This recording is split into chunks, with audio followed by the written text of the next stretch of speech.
Hello, I'm Annette Young and welcome to the 51%, a show about women reshaping our world. Coming up, Belgium becomes the first country in Europe to decriminalise sex work with the aim of reducing exploitation and violence.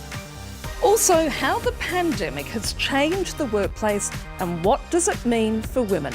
I'll be talking to Sue Duke, the head of Global Public Policy and Economic Graphs at LinkedIn. And we meet an opera singer in Togo who's seeking to train others as she shares her love for the musical genre. But first, and from June 2022, independent sex workers in Belgium have seen their lives dramatically change. They now have the same rights as anybody with independent status and can, for example, even claim social security. Belgium being the first European country to do as such. Now its politicians are looking to clarify the status of those working in brothels. Our team in Brussels sent us this report. Emma prefers to change her name and hide her face. However, since June, this 29-year-old sex worker has been living much more peacefully and openly in Belgium. The country has just decriminalized prostitution. As a result, Emma can, for example, look for an apartment in which to legally make money from prostitution. It means no more bad experiences with unscrupulous apartment owners. I was paying 1,600 euros a month, all in cash, and he hadn't even registered the lease, for 40 square meters. Emma will also be able to benefit from the same status as any independent worker. I'll be able to contribute for unemployment, I'll be able to contribute for retirement. Belgium is the first European country to pass a law allowing anyone to register as an independent sex worker, the second in the world after New Zealand. Next door in the Netherlands, prostitution is legal but not so straightforward. In fact, in the Netherlands, you have to meet a whole list of conditions to be able to be considered a sex worker. There are plenty of people who don't meet these conditions, which means most work under the radar. But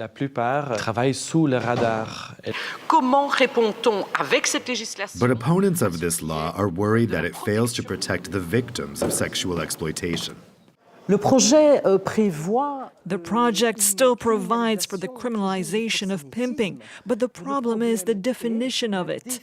To be a pimp, you have to have an abnormal advantage. However, this notion is extremely vague and open to interpretation. That's an argument rejected by Belgium's justice minister. This new regime is only for independent sex workers and not for employees who are the most exposed to the risk of sexual exploitation. We're discussing what the conditions will be for companies to employ sex workers. And here, we'll specify what a normal relationship is and what an abusive one is. The decriminalization of prostitution also makes it easier to file a complaint in the event of violence.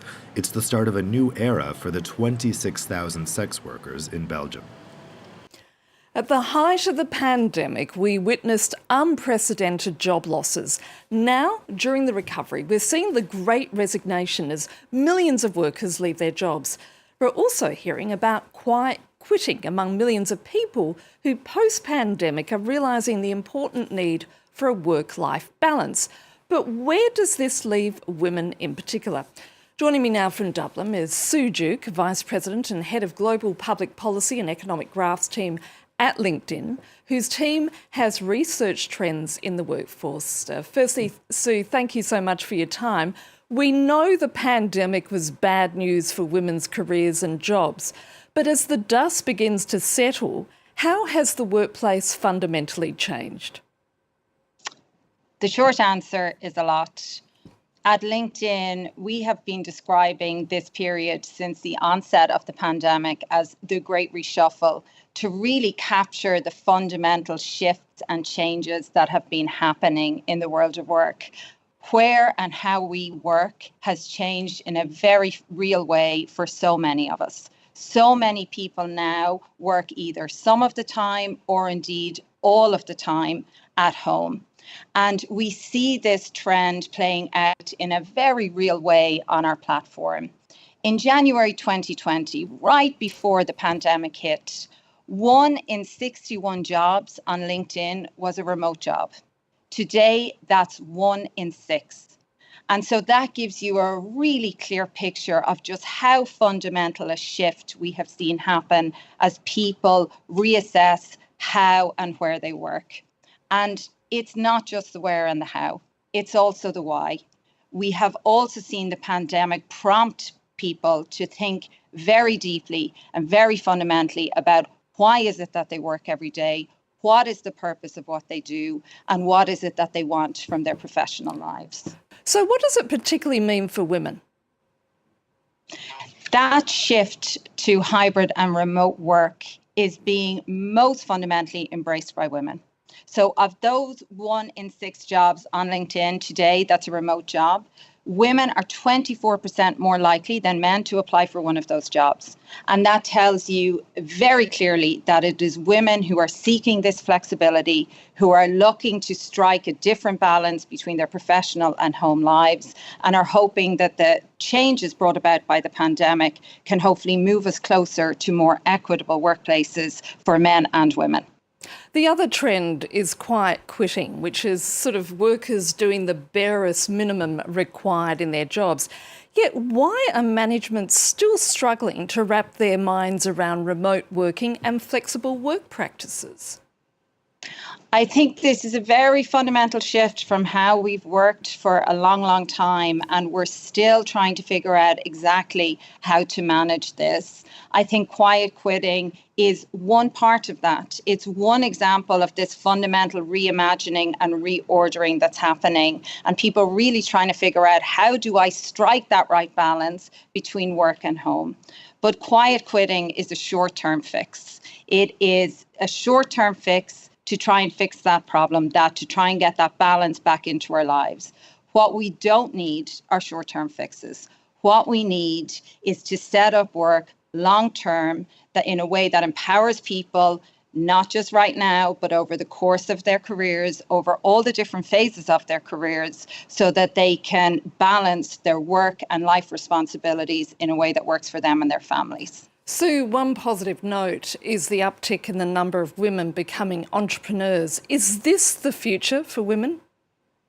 This is certainly a longer term trend that we've seen over the past number of years, but you're absolutely right. Over the course of the pandemic, we really saw this trend take off. So in 2020, again, in that first critical year of the pandemic, we saw an increase of 45% of the share of women who set up business on their own versus the previous year. And again, we are really seeing women embrace this change, set up businesses on their own, and try and take control back in terms of setting work up in a way that works for them, getting more equity into their lives, and hopefully managing through these uncertain economic times in a way that works for them. So finally, what systemic steps need to be taken to build a fairer and more equal workplace? One of the really valuable things about LinkedIn's data is that it allows us to really drill down and see what are the specific points where men and women's careers start to diverge. Why are those problems occurring? And what are the specific actions and interventions that we can take to address them? There's 3 key areas that come out very strongly from the data that we need to address. The first is in more inclusive hiring. We need to get more women from outside organizations into leadership roles in organizations. The second is internal mobility. Within organizations, we need to start moving more women through the ranks through hot housing programs and mentoring programs that will allow them to do that. And the third thing, again, coming back loud and clear every time, is that need for flexibility. Women are really seeking flexibility and a means to manage their work and life responsibilities in a way that allows them to continue to step up at home, but not to have to take a step back in their careers at the same time. Sue Duke, thank you so much for your time. Thank you. It's been a pleasure to be here. And finally, Togolese soprano Clementine Iafuni mixes Western classical opera and traditional African rhythms in unique performances. She's determined to share her passion for classical music, as our correspondents discovered.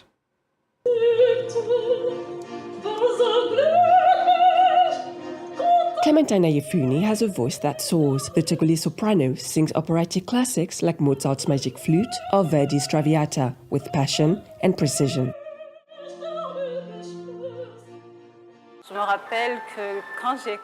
When I first started performing classical solos in my choir, some people would laugh at me. They would say, "Where is this going to take you?" Today, the public understands more and more that our efforts are not in vain. Many people are beginning to take an interest in classical opera, even though we still have a long way to go. Togo doesn't have any opera conservatories, so the virtuoso teaches classical opera to church singers herself.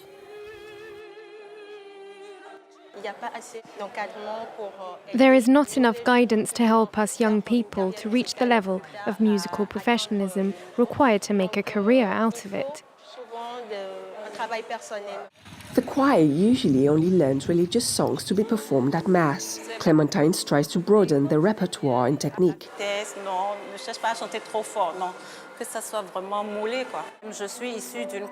I started off in the choir, but it turns out that choir songs do not develop into the classical range.